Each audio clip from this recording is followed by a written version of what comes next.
নমস্কাৰ বন্ধুসকল স্বাগতম জনাইছো অন্য এটা গুৰুত্বপূৰ্ণ ভিডিঅ'লৈ এই ভিডিঅ'টোত আজি আমি আলোচনা কৰিম এছএছ ফাৰ্ষ্ট ইয়াৰ ইভিএছ অথবা এনভাইৰনমেন্টেল এডুকেশ্যনৰ common 2 mark question answer for 2025 final exam এই ভিডিঅ'টোত আমি যিমানবোৰ 2 নম্বৰীয়া কুৱেশ্যন আনসাৰবোৰ আলোচনা কৰিম সকলোবোৰ from all previous year important question আৰু বাৰে আগৰ বছৰ বাৰে ৰিপিট হৈ থকা ইম্পৰ্টেন্ট কুৱেশ্যন আনসাৰবোৰ হে এই ভিডিঅ'টো for both English and Assamese মিডিয়ামৰ কাৰণে আশা কৰোঁ তোমালোকে ভিডিঅ'টো সম্পূৰ্ণ চাবা যদি প্ৰথমবাৰ চেনেলটোলৈ ভিজিট কৰিছা তেতিয়াহ'লে চেনেলটো সাবস্ক্ৰাইব কৰি বেল আইকনটো প্ৰেছ কৰি অল কৰি লোৱা আমি আৰম্ভ কৰো প্ৰথমতে চোৱা আজি 2 নম্বৰ কুৱেশ্যনবোৰ আহে অথবা 2 নম্বৰটো থাকে তাত আমাৰ লিখা থাকে যে right short accounts of any 5 যিকোনো পাঁচটাৰ সমূহ বৰ্ণনা দিয়া যিকোনো পাঁচটাৰ হয় তোমালোকৰ 6টা বা 7টা মান অপচন দিব তোমালোকে তাৰ ভিতৰৰ পৰা পাঁচটাৰ সমূহ বৰ্ণনা অকমান কিছুমান কুৱেশ্যন অকমান বৰ্ণনা কৰি তোমালোকে বুজাই লিখিব লাগিব ওকে তো আৰম্ভ কৰো ইম্পৰ্টেন্ট বোৰ কি আছিল কুৱেশ্যন নম্বৰ 1 টো কি হ'ব পাৰে চোৱা ফুড ৱেব খাদ্যজাল তো খাদ্যজালৰ কথা অলৰেডি আমি যি পাৰ্ট 1 এটা ভিডিঅ' বনাইছিলো হয় এক নম্বৰীয়া ভিডিঅ'ত আমি ফুড ৱেব অথবা খাদ্যজালৰ কথা ধুনীয়াকৈ আৰু আলোচনা কৰিছিলো এক নম্বৰ কাৰণে তো তেতিয়া মই কৈছিলো যে ফুড ৱেবটো 2 নম্বৰ কাৰণে আহি যাব পাৰে তো বহু বছৰ এই ফুড ৱেব অথবা খাদ্যজালটো 2 নম্বৰৰ কাৰণে বহুবাৰ ৰিপিট হৈছে তো এনসাৰটো তোমালোকে চাইলো অলৰেডি আমি আলোচনা কৰিছিলো a food web is a complex network of interconnected food chains that show how energy flow through an ecosystem হয় খাদ্যজাল এক একাধিক খাদ্য শৃংখলাৰ সংযোজিত জাল যি এটা পৰিবেশৰ শক্তিৰ প্ৰবাহ কিদৰে সংগঠিত হয় তাকে দেখুৱায় it measures multiple feeding relationship among different organisms হয় আৰু ইয়াত কি থাকে বিভিন্ন জীৱৰ মাজত বহুমুখী খাদ্য সম্পৰ্কবোৰ থাকে হয়নে where one species may have multiple food source and predators হয় য'ত কি থাকে য'ত এটা প্ৰজাতিৰ একাধিক খাদ্য উৎস আৰু শিকাৰী থাকিব পাৰে তাৰপিছত a food web provides a more realistic view of the ecosystem energy transfer তাৰপিছত কৈছে যে এটা সাধাৰণ খাদ্য শৃংখলত তুলনাত খাদ্যজালে পৰিবেশৰ শক্তি স্থানান্তৰণৰ অধিক বাস্তৱ সম্পন্ন ছবি প্ৰদান কৰে ওকে তো আশা কৰো তোমালোকে উত্তৰটো বুজি পাইছা তোমালোকে ভিডিঅ'টো পোষ্ট কৰি ধুনীয়াকৈ পঢ়ি আৰু লিখি ল'ব পাৰা নেক্সট কুৱেশ্যন নম্বৰ 2 টো চোৱা এটা important question major causes of deforestation in north east India ভাৰতৰ উত্তৰ পূৰ্বাঞ্চলৰ বনাঞ্চল ধ্বংসৰ প্ৰধান কাৰণসমূহ কি কি এই কুৱেশ্যনটো কিন্তু অতিকৈ ইম্পৰ্টেন্ট কুৱেশ্যন আগৰ বছৰত বহুবাৰ ৰিপিট হৈছে যি আমাৰ উত্তৰ পূৰ্বাঞ্চলৰ যি ডিফৰেষ্টেশ্যন অথবা বনাঞ্চলবোৰ ধ্বংস হৈছে তাৰ প্ৰধান কাৰণসমূহ কি কি ডাইৰেক্ট আমি দুটা কাৰণ লিখিলে হ'ব চোৱা main causes of deforestation in northeast India are number 1 jhum cultivation অথবা শিফটিং কাল্টিভেশন হয় যি ঝুম কাল্টিভেশন অথবা ঝুম খেতিবোৰ আছে এই ঝুম খেতিবোৰে কি হৈছে ডিফৰেষ্টেশ্যন অথবা বনাঞ্চল ধ্বংসত সহায় কৰিছে কেনেকৈ সহায় কৰিছে ঝুম খেতি কেনেকৈ কৰা হয় পাহাৰৰ এঢলীয়া মাটি বিভিন্ন ধৰণৰ গছ-গছনি আছে বনবোৰ কাটি পেলাই জ্বলাই পেলাই কি কৰা হয় খেতিটো কৰা হয় তাৰ ফলত কি হৈছে বহু সংখ্যক গছ-গছনি মূল্যবান গছ-গছনি ধ্বংস হৈছে আৰু 2 নম্বৰ কাৰণটো হৈছে logging and illegal timber trade হয় 2 নম্বৰ যোনটো কাৰণ হৈছে এটো হৈছে কাঠ কটাৰ ব্যৱসায় আৰু অবৈধ কাঠৰ বেহা হেতুৰ কাৰণে কি হৈছে বহু মূল্যবান কাঠ যি বনাঞ্চলবোৰ আছে হেবোৰ ধ্বংস হৈ গৈ আছে বুজি পাইছা আশা কৰো তোমালোকে বুজি পাইছা নেক্সট কুৱেশ্যন নম্বৰ 3 টো চোৱা in সেটু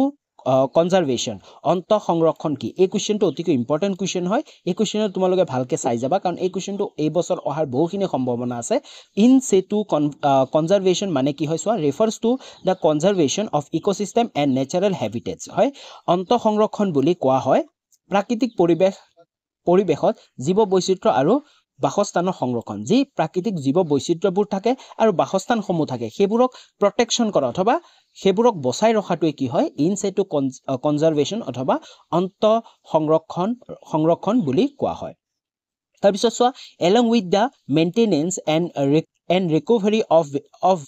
of viable population of species in their natural surrounding তাইছো কৈছে ইয়াৰ দ্বাৰা প্ৰাকৃতিক অৱস্থাত উদ্ভিদ আৰু জীৱ-জন্তুৰ প্ৰজাতিসমূহ সংৰক্ষণ কৰা হয় আৰু এই যি প্ৰক্ৰিয়া আছে অন্ত সংৰক্ষণৰ দ্বাৰা বিভিন্ন ধৰণৰ প্ৰাকৃতিক থকা উদ্ভিদ হ'ব পাৰে জীৱ-জন্তু হ'ব পাৰে সকলোবোৰ কি হয় প্ৰজাতিসমূহ সংৰক্ষণ কৰা হয় বুজি পাইছা তাইছো চোৱা next it helps protect biodiversity by preserving species with their natural environment আৰু ইয়াৰ উদাহৰণসমূহ হ'ল ৰাষ্ট্ৰীয় উদ্যান যেনে নেশ্যনেল পাৰ্ক চোৱা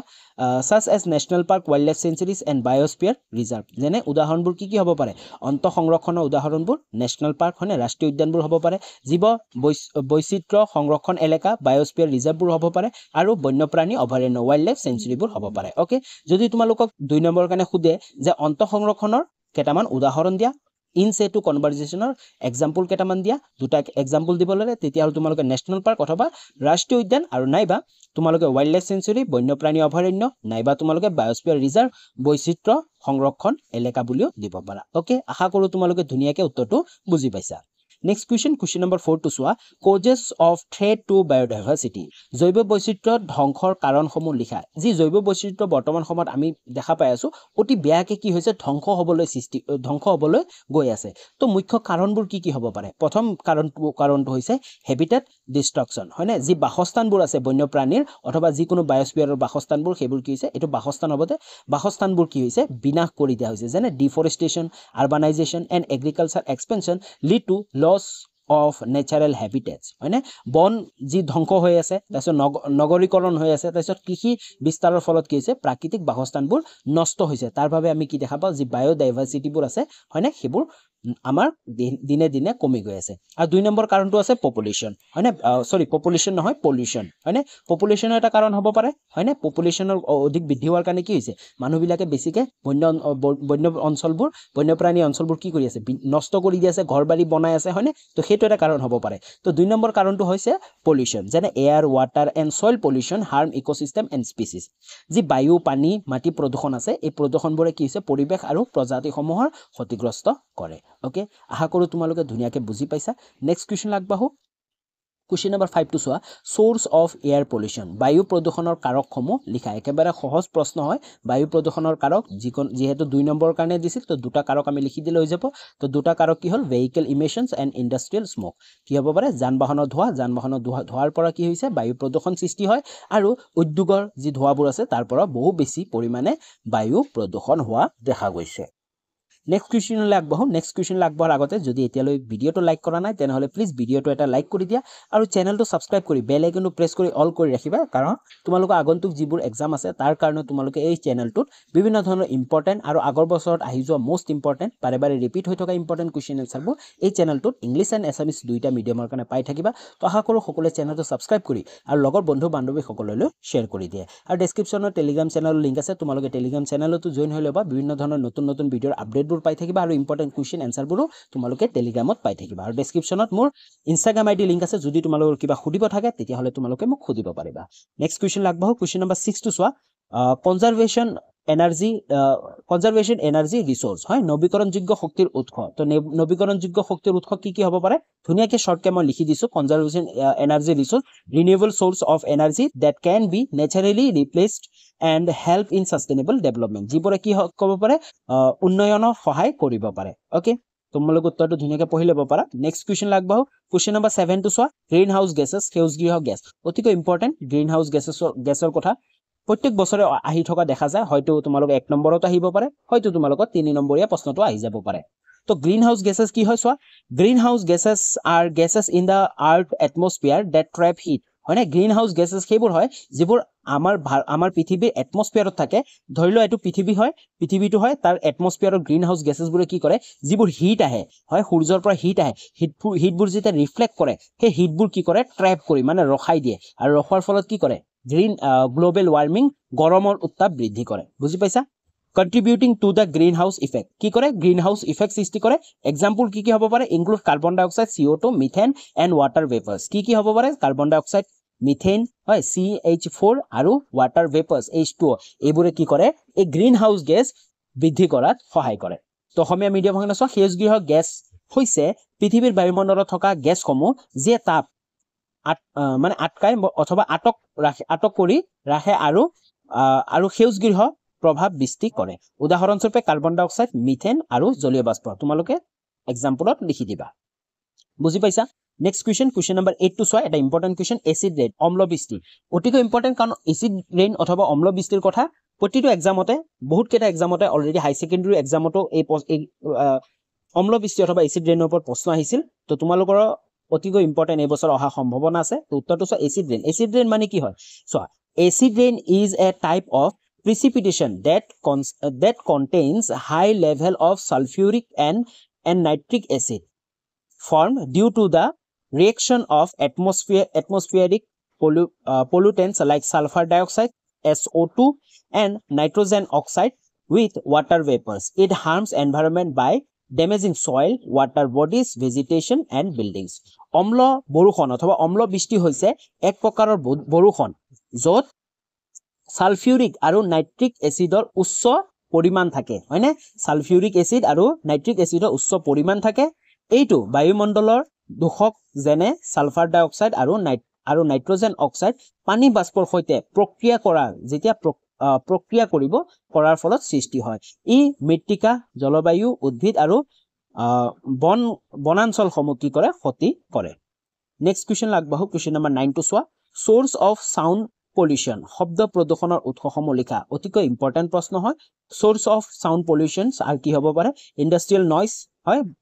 ইন্ডাষ্ট্ৰিয়েল নয়েজবোৰ হ'ব পাৰে তাৰপিছত transport Noyez social activities and household Noyez কি হ'ব পাৰে ঔদ্যোগিক শব্দ যাতায়াত শব্দ তাৰ পিছত সামাজিক কাৰ্যকলাপ আৰু গৃহস্থলী শব্দ তো ধুনিয়াকে অপচন এক্সাম্পলবোৰ লিখা আছে তোমালোকে ভিডিওটো পোষ্ট কৰি এক্সাম্পলখিনি তোমালোকে ধুনিয়াকে পঢ়ি ল'ব পাৰা ওকে নেক্সট কোৱেশ্চন লাগবাহু কোৱেশ্চন নম্বৰ 10 টো চোৱা দ্য ওয়াইল্ড লাইফ হয় প্ৰটেকচন এক্ট 1972 বন্যপ্ৰাণী সুৰক্ষা আইন 1972 তো ইয়াৰ ওপৰত এটা শৰ্ট নোট লিখিব দিছে ধুনিয়াকে লিখা আছে একেবাৰে শৰ্টকে the wildlife protection act 1972 is an act of Indian Parliament enacted to protect wildlife including flora and fauna and ensure ecological and environmental security it provides for the protection of species regulation of hunting and establishment of protection area বন্যপ্ৰাণী সুৰক্ষা আইন 1972 হৈছে ভাৰতীয় সংসদৰ দ্বাৰা প্ৰণীত এখন আইন যিয়ে বন্যপ্ৰাণী উদ্ভিদ আৰু জীৱ-জন্তু সুৰক্ষা প্ৰদান কৰি পৰিৱেশগত আৰু পৰিৱেশ সংৰক্ষণ নিশ্চিত কৰে এই আইনটি প্ৰজাতিসমূহৰ সুৰক্ষা শিকাৰ নিয়ন্ত্ৰণ আৰু সুৰক্ষিত অঞ্চল স্থাপনৰ বাবে ব্যৱহাৰ কৰা হয় ওকে তো তোমালোকে ধুনিয়াকে ভিডিওটো পোষ্ট কৰি পঢ়ি ল'ব পাৰা আশা কৰো তোমালোকে অলপ বুজি পাইছা নেক্সট কোৱেশ্চন লাগবাহু কোৱেশ্চন নম্বৰ 11 টো চোৱা আসাম ষ্টেট ডিজাস্টাৰ ৰেসপন্স ফৰ হয় অসম ৰাজ্যিক দুৰ্যোগ ব্যৱস্থাপনা অভিকৰণ তো এইটো চোৱা আসাম ষ্টেট ডিজাস্টাৰ ৰেসপন্স ফৰ অথবা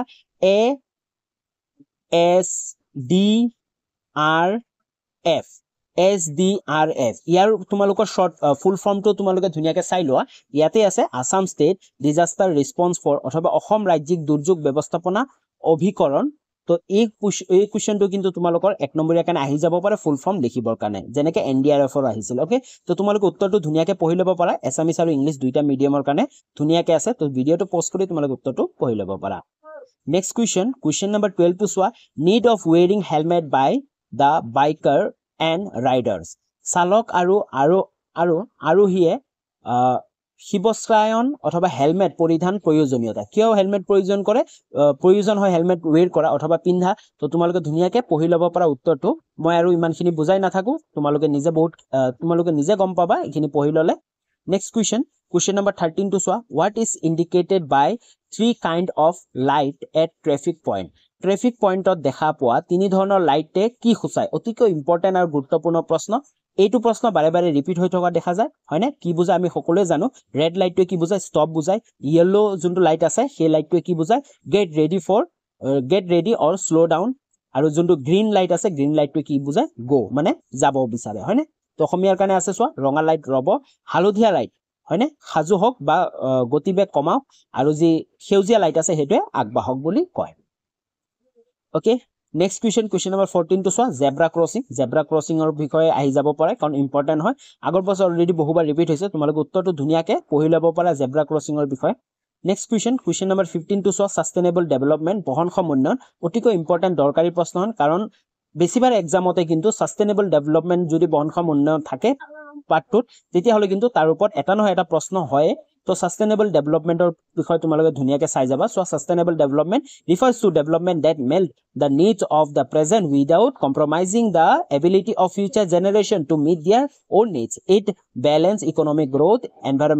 environmental protection and social well-being বহনক্ষম উন্নয়ন হৈছে এক এনে উন্নয়ন পদ্ধতি যে বৰ্তমান প্ৰয়োজনসমূহ পূৰণ কৰি ভৱিষ্যত প্ৰজন্মৰ প্ৰয়োজনসমূহ পূৰণ কৰাৰ ক্ষমতা সংকুচিত নকৰে এইটো অৰ্থনৈতিক বৃদ্ধিৰ লগত পৰিৱেশ সংৰক্ষণ আৰু সমাজৰ